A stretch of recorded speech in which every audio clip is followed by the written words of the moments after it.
Southwestern Family of Companies welcomes you to the Action Catalyst. Each week, our diversely and amazingly accomplished guests share their insights and inspirations to help us ignite our own. So let's invest attention together to breathe, to reflect and refocus, and decisively defeat that voice we call Mr. Mediocrity. Then let's enjoy moving forward to make a positive difference in our world. Privileged to be your host, this is Dan Moore. Welcome to the Action Catalyst. This is Dan Moore, your host. Today, former Southwestern Consulting coaching client Josh Hudson, the owner and CEO of Hudsons Furniture. Hello, Josh. Listeners, I've got my good friend Josh Hudson joining today. This is Ron Alford live with you for an edition of Action Catalyst. And this is something I've been looking forward to greatly for quite a while, Josh, is getting to spend this time with you. And after a lot of years of us spending time in a very intimate setting. So I was hoping if you could, just to kind of kick us off, just walk the listeners through your story, man. When we had our first call, gosh, roughly 4 years ago now, your background fascinated me. Just your desire in the fitness arena. Obviously, you were about to have your fourth child, your marriage, your family story of Hudsons Furniture and kind of how that came about, and then your role. If you don't mind, just give us a little bit of the path that you have to your role now. Yeah, absolutely. I'm so excited to be here today and to get a chance to share my story and talk with your audience a little bit. But yeah, my story, is I'm second generation family business. And so I'm sure a lot of your listeners that are out there that have dealt with family businesses, they have a lot of complications and they have a lot of challenges. They have a lot of awesome opportunity as well. But, I joined the family business in a time where there was a lot of trouble. There was a lot of financial difficulty. There was a lot of strain that came with that. And all I knew was hard work. And I worked really, really, really hard for a long time. And then I thought, well, there's got to be a way that I can work a little bit smarter to navigate all these challenges. And even though things were going good, that's kind of what led me to the path of kind of exploring a coach, like a business coach. And I've always been an athlete and I've always learned a lot from my coaches. And I thought, well, this is kind of silly, not having one for business. And so that led me to the path of exploring a relationship with Southwestern Consulting and with you, Ron. And it was a lot of fun, but yeah, there was a lot of challenges. I was a very young guy trying to take over. I had a lot of older leadership, and I have a twin brother, and we had all sorts of closeness and challenges there. So yeah, I had a huge long list of challenges. But again, business was headed in a great direction. I just knew that we could do better. I knew that I could do better on so many levels for myself, for my people, and so forth. And that's kind of my story and where I am now, still in the same position. Hmm. Yeah. So maybe to get in specifics too, because I think for a lot of our listeners, whatever industry they're in, obviously is somewhat irrelevant. But for any of us that are in sales, in business, in leadership, recruiting, I mean, obviously influencing, right? And that role. I remember on our first call, just thinking, man, you didn't have a lot of challenge. Like you really were grooving. Like your business was trending upwards. Family was great. Health was great. You just had a lot going for you. But I think what the story behind the story was there's always something deeper there. And so your story, and you can correct me if I'm wrong, but the business started kind of Great Depression era, and then formally in 1981, right? And your dad was running it when we started, and then you and your brother were kind of taking over. And so to get into the dynamics of that, president then, CEO now, walk us through, man, if you could, just a couple specific challenges that you guys were facing. Oh, yeah. Well, I mean, I'm a twin, and I know you have twins, so you're probably getting to witness that. I have a twin brother, and he's a super talented guy, and we're, 50-50 business partners. And, there were so many dynamics there because he has a lot of talent. He's also very different than me. We both are open as, hey, you're two very different people, and then you have to make it work. And then we have the dynamic of, our dad and him trying to let go and him having to pass it on. And then, the generational differences in leadership styles and running a business style. And we had some other silent family members involved, and the dynamics of that. Yeah, things were going good, but I just knew that under the surface there were some things that were teeming that were difficult to really look out at the horizon and be like, okay, well, this is going to work great 20 years from now, or 10 years from now, or even 5 years from now. The trend line was good, but there was sort of always a tug in my gut about how is this going to work long term. Am I on a sustainable path? I think my natural nature was just to run with the ball as hard as I could. And even if you're doing that and you're having some successes, you're going to cause a lot of commotion. You're going to cause distance with yourself and other people, and especially the other people that are the leaders in the business with you, if they're not on the same pace as you are. And so I had dynamics like that going on like crazy, where there were distances dividing between me and key family members, and trying to figure out, okay, how are we all going to stay together and accomplish this long term? And, I think I also really struggled to look really long term and say, okay, well, what are my big end goals? And that was a lot of what you and I work together with. Is you would ask me the really deep, the really hard questions that would produce answers that would change behaviors for me in the short term. They made me better as a leader. They would, things like you'd say, hey, well, Josh, if one of your goals out of this family business is to have a tight family relationship with everyone that you're in business with, what are you doing today to ensure that could happen? And if I said nothing, then that was something that had to get fixed. And so, I think that was a big part of, to answer your question, of what was going on at the present time that we knew we needed to work on. Yeah. Well, you're specifically highlighted in our book, Redefining Possible, in the chapter on faith. And I think even just listening to what you just said, like in your role where on paper, the income's great, the title's great, the influence is great, you have a lot of people that report to you, they're still like, I'm just fascinated by you still had that level of uncertainty of like, what's this going to look like in 5 years? What's this going to look like in 20, 30, 40 years for my family and for the business? And then it comes back to that powerful word, right? Faith is such a grand term, but on a day-to-day level, you having faith that things were going to work out. Walk through, if you don't mind, just when you think of the day-to-day back then, because we talked about how you delegate, right? You had so much on your plate, how you kind of emotionally let go of some of the things you can't control, right? The reality is you kind of got what you got in certain ways. And so it's like, how do I accept some of those areas? And then how do I really focus on the things I can control? What are things you do? Because I think a lot of our listeners, and I know myself, I struggle with the faith thing weekly. Like, how do I keep that faith stoked? How do I keep that confidence alive, even in a world of uncertainty? You can speak to that on that?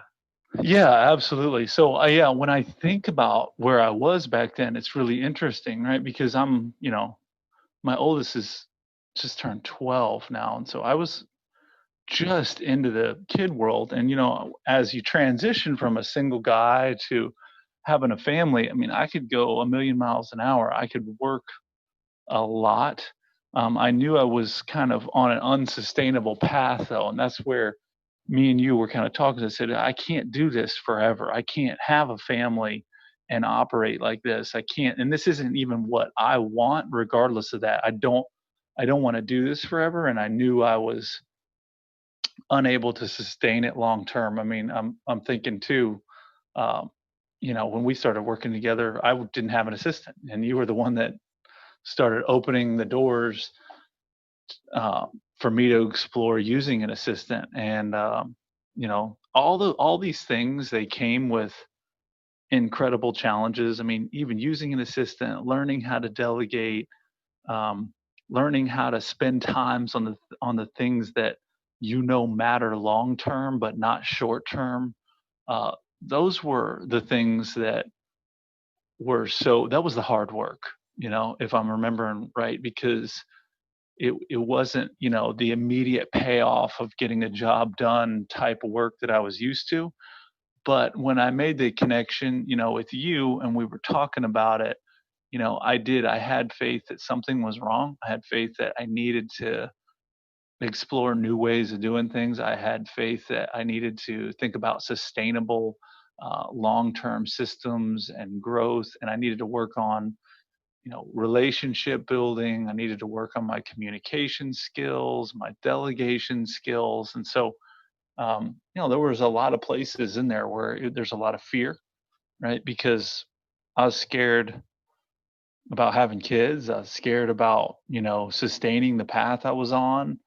Um, Scared about how I would be perceived if there was a downturn. Like I knew I was a hero while sales were up, but what would that, that obviously isn't possible, unless, I guess it is possible for some companies, but I knew that I needed to build myself, my leadership, and my company in a way that we were kind of unshakable. It felt more like a deck of cards when we started working together, and now it feels really sustainable. And I think it took a lot of faith to see through those problems at that time and say, you know what, this will work out long term, and this is the right answer, and this feels right, not now, but it feels right in the future. And what do we need to do together to partner with that to try to get the systems in place to make it work? Mhm. Yeah, well said. I listen to you too, and I think I'm sitting here trying to think of a lot of listeners that we have that are going through this, the dynamic of, for you, and I'd love for you to speak on this, but for you being someone that has to daily overcome complacency, how do you embrace the grind and kind of embrace the monotony? You've obviously been in this family business for a long time. It's been part of your life since you were a kid, of course. And but how do you keep fresh? How do you keep driven? How do you keep that hunger alive to really grow, and while at the same time also embrace balance and realize that your family wants you to unplug and not be thinking about work at night or on the weekends. Your kids just want dad. Your wife just wants her husband, right? So how do you kind of combine those two things, keeping that drive alive, but also being able to let go of it and just relax? Yeah, absolutely. Well, one is, how do I have the drive? And for me, that one's really easy. It feels so good to get better. It feels so good to help other people. It feels so good to know, hey, you're trying to go somewhere in life with an organization. If you're winning, maybe not even financially, you're building your business, but maybe you have a mission, whatever that is, and you believe in that mission, and then you get to see that come to life.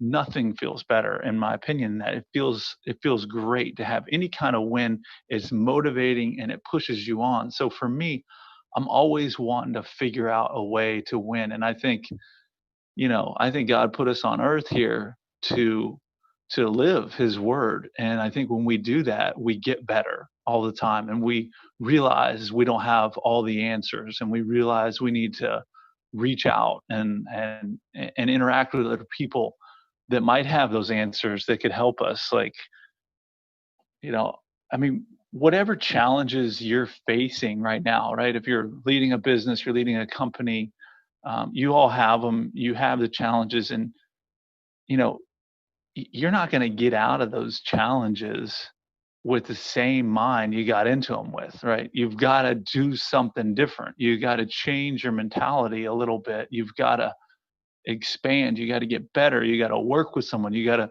see those blind spots. You got to do that hard work. And you got to recognize that you have no chance of improving or getting out of your current situation if you're really just strictly depending on your own mind for that. So I love finding. I mean, I'm at the point now where Like, it's motivating for me to find a blind spot. Like, I love getting a 360 evaluation from, a new team member that's been with me 30 days, and they're exposing opportunity. We've created a culture where they're like, hey, here's an opportunity. Here's something that wasn't right with my onboarding experience. My mentality is different than it used to be. I used to feel attacked. Now I feel thankful when opportunities in this come up. And because I've just created the mentality where I know it feels so much better, to grow and to learn. And I think what also helps me balance that out is, when you work hard, with someone like Ron, you ask yourself, what are your goals, right? And if one of your goals is your family, which I'm sure for most listeners out there it is to contribute to them and make them better, then you got to do it. And you got to understand where that is on your priority list. And yeah, if you were at work, could you be building your business a little bit? But yeah, but it's not your priority, right? It's not your number one. And it helps me get that balance and perspective, because I live in a business where if I'm there more, it's going to do better, but at some point I have to have peace with cutting it off and being like, hey, I gave it everything I could. I got and now it's time for me to invest in my other biggest goal. Right on. Yeah. Wow. You just touched on a couple things, man, that I think are so relevant. You talked a lot about blind spots and getting feedback. And I love what you just said. I think to me, that's a transformation of when any leader goes from kind of, we all have that ego, right? Ego can be the enemy of where it's just like we hear feedback and it's like you feel attacked, I think were your words. And then it's transformation that happens where it's like, man, thank you. That feedback is priceless. Like you're getting valuable feedback from someone that might make you make a little adjustment that could greatly impact the future. So what are other areas for you where you get feedback? Do you have a routine in terms of reading or seminars? Obviously we've talked about coaching, just other things you do to kind of sharpen yourself. Yeah. Well, I mean, I think one that you have to do and that's very hard, and you have to work at this, is you have to foster the relationships and the trust among your close team. And this applies to your family too, where they're comfortable telling you what the feedback is that's on their mind. And so, I've worked hard on that with our executive team, but I use the example of my wife for this call. She's an incredible champion of mine, just big supporter of mine, right? But I know I screw up bad with her too, and if I'm not, as the leader, intentionally working with her to create an environment where I can get some constructive feedback, I won't get any. And so I think that's a big thing with trying to find blind spots is you might say, oh yeah, I'm open, but are you really? I mean, what kind of digging have you really done to show your team that you're vulnerable and you're willing to accept that feedback? And it's not easy. It's definitely not easy. Like you mentioned, the ego piece of it. I mean, you're listening to this call, you're a go-getter, period. You're listening to this podcast, you have an ego. The ego is what helps you get to where you are. You can't ignore that it's there, but what are you doing to manage it, right? Actively, and to let people know that you want to create a team where you guys are open to it. And the benefit is when you go first in this, you set that culture, and now, you'll see other team members rising up and, asking them the same questions, asking people underneath of them the same things. And so it really has been transformational, and it's been a process for me too. It's been a long process. It's still going on, and you have to commit to it and stay with it for a long time. I mean, I think I've even been through phases where you just tried it real quick, and then people were like, I'm not sure I'm ready yet, and then 2 years later, it works. So yeah, I think that's probably one of the biggest things with getting that feedback, seeing blind spots, being able to improve, is creating a culture where people trust you and they know that's what you're committed to and you're willing to do it. Yeah. Way to stand for that, man. You I think are an example of just layers of accountability and layers of feedback too. I think sometimes I know I've made the mistake in the past of having one area where I might be getting some accountability or getting feedback and just thinking, check. I checked the Mhm. box, and and I'm not as good as I could be. As if so you talked about like your wife Amy, right? Yep. Obviously your dad and brother, whether you wanted that feedback or not, sometimes. Yep. They were easy. Yep. And then you even gave these, of course, a coach. For me, like being having someone outside the bubble. And then you even gave the example of like a new employee that's giving you feedback. So that's an example. And then obviously, I'm sure you had peers and friends from church or friends from college, so you've got 4 or 5 areas there going where you're getting levels or layers of feedback and accountability. That's powerful. Yeah, everyone, what I hear on this one a lot too is everyone's perspective is unique. Okay. And you as a leader have to understand it for every person, right? In order to get yourself better as a company. So, someone that's new joining my team, they have different feedback, they have perspective. And everyone's perspective is right. It's theirs. And so I think that has opened so many doors for me. And that was what you helped me with so much, was to be open to accepting that and building myself because of that, understanding, digging in, asking why, all that. I can remember those questions very, very well. Whether you liked them or not, right? That's right. Sure to me. Yeah. That's well, brother, it's one of the questions I wanted to ask you, man, that I think is so cool with your family story, and just if you go on hudsonsfurniture.com, just the backstory, right, of the height of the Great Depression, and some of the early roots of the company.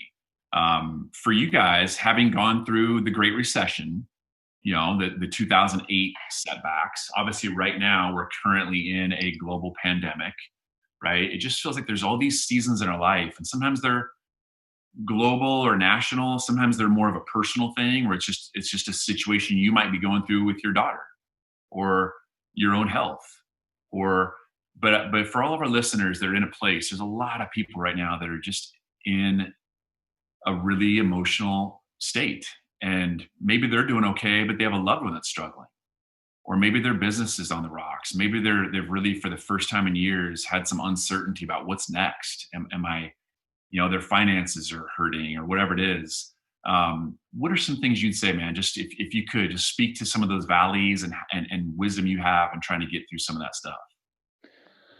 Yeah. So, it's hard for me not to go to my faith when I think about the hard times, right? And I think that if the core of who you are and the goals you're going after, whether it's business or whatever, if they're grounded in your faith and they're grounded in the principles of the Bible, then you can't be wrong, right? And what you need is that trust during those hard times, whatever they are, whether they're outside influence or internal influence, that your north is headed in the right direction. Everything you're about and what you're wanting to do to push your team to the goals you're wanting to hit, even if they're financial, how you want to get there, the root of all of that is grounded in your faith. You can't be wrong. And so you won't have the challenge of second guessing yourself, which is what I believe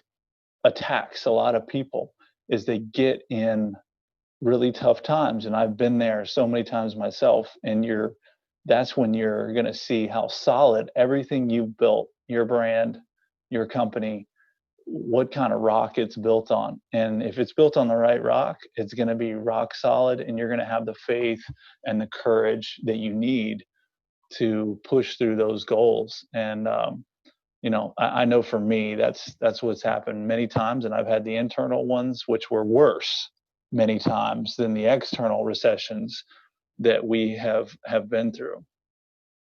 Yeah, that's likewise. The internal, the external ones come and go, thankfully. And boy, the internal ones, there's an old saying that you're either in a valley, you're just coming out of a valley, or you're about to go into a valley. And I think sometimes the less we fight that, I know I've had a lot of valleys where I'm just like, oh, why me? Or why am I so unique? Or what? And it's like, stop. That's not true. Like, I'm believing a lie. I'm a human. I'm on earth, which by definition I'm going to be going. And then when I don't fight it as much, it minimizes it. And I think it passes quicker. So I have one other question for you, man. Time with you flies, brother. I remember when we started our coaching journey, one of the things specifically that stood out, because the way I think about faith is, to me, I try to wrap my head around the fact that it's kind of like a muscle that I'm either working out and strengthening, or it's stagnant and it's becoming flat. And the things I read, the people I hang out with and associate with, I mean, I am highly influenced. I'm highly programmed, unfortunately, by the outside influences. And so if I strengthen the muscle, no matter what people's spiritual beliefs are, if I have faith, like you talked about the rock, then I'm going to be able to get through these valleys. I'm going to be able to get through these challenges different than other humans that it might take longer. When we started coaching on our first call, you said you were giving up drinking for at least a year. You talked about you hadn't had a drink in a few weeks, and you said, you know what, I just feel sharper. I feel like this is a small example of, for me to be the most present husband, the most clear, empathetic, patient dad, to be able to make crisp, clear decisions at work. Now, this isn't everybody's thing, but for you personally, that was a tough choice to say, because a lot of your world is socially. You're coming in as the hero. You have well over a dozen stores, right? 17 or 18 stores throughout Florida. Yep. And I got to imagine for you to come in and have a happy hour and have social time with everybody, and Josh, let's grab a drink. But for you to say no to that, that's an example in your life of where you were giving something up to strengthen that muscle. Anything you've done last year or two that you'd speak to on that note, similar? Yeah, absolutely. You mentioned, being subject to, outside influences, which we all are. And, the level at which you admit it allows you to step up your game on how you want to control it. And, I still practice that to this day. Whereas if, I could probably go on forever on the subject of alcohol, because, it's a challenging one, but we tend to think that alcohol is a stress reliever, and I'm not sitting here I'm not a proponent of not drinking at all, but what I'm telling you is that it is a stress adder most of the time, because when you're stressed and you're drinking, if you're under a lot of stress, you might feel like it's helping you, but it's not. You need time, you need presence, you need to think straight. And so I knew that in a lot of those critical times, that when I think I might need to have a drink, it's the opposite. And so I was just trying to practice a little bit of discipline to help me get through a tough time. And I would certainly encourage anyone on that. But on a simpler level, I would say that as of recently, there's so much outside media and influence going on right now that I can't have a huge amount of control over, right? I mean, my biggest opportunity to influence the world is the people around me. I firmly believe that every day. The ones that get to come in contact with, the ones that see me, the ones that I get to interact with. I don't believe that my public news feed is my opportunity to influence the world. So I don't focus my attention there. I focus it on the relationships I have with other people around me. I focus it on what I can control, and I try to minimize the noise that I can. And, I know that message probably doesn't go over great with a lot of people, but when you've lived it like I have in this situation and many more, I just say you got to try it, and you'll see that there's a piece that comes with focusing on what you can control, focusing on who you do listen to, and giving the rest as little as you can. Mm-hmm. Well, whether we want to hear it or not, and I think there's an element of know thyself too. Like, I just think, for you being at peace, we all are unique. And then at the same time, there's similarities with all of us. And so for some of our listeners, if it's not alcohol, and you remember early in our journey, I told you my wife is now 10 years sober. And so she's been just such an awesome example for me of how she'll just kind of notice she's a little off. So she'll give up sugar for a month. Mm-hmm. or minimize something like that. She obviously has given up alcohol for her life, even though it's a daily choice. But for you to say, okay, I got to kind of unplug from news or social media a little bit. That might be kind of getting into my head. Man, that's awesome, because it obviously stresses are already there enough. Yeah, absolutely. And those doors of what you might need to stop doing, and those being able to see that, they don't open up without a lot of hard work on yourself, and so they don't have to be, like you said, they don't have to be the social media door, they don't have to be the alcohol door, but everyone's got them. And are you aware of which ones you need to shut in order to become the best version of yourself that you can be? And that's where I'm so appreciative of our relationship, Ron. And you can't see them on your own a lot of times, and then getting exposure to that and then being able to fix it and win, it's fun. So fun. Yeah, agreed. It couldn't be more fun, man. Thank you. I just really appreciate your heart always, man. Your team is lucky to have you, brother. And I'm your biggest fan in Seattle, from across the nation, cheering you on. I love it. We couldn't get any further apart, man, but it doesn't ever feel like it. Yeah. But no, Josh, just thanks for always, man. Always taking time. I know you got a lot on your plate, but just to give some of your personal story to our listeners, man, I think it's going to make a really big difference for people. So hope we get to cross paths in person very soon. All right. Sounds great, Ron. Thanks for having me on. I enjoyed it. You bet. Thanks, Josh. If you enjoyed this podcast, please make sure to subscribe. To stay updated on everything that the Action Catalyst is up to, make sure to follow us on Facebook and Instagram at Action Catalyst, and Twitter at Catalyst_Action. Thanks for listening.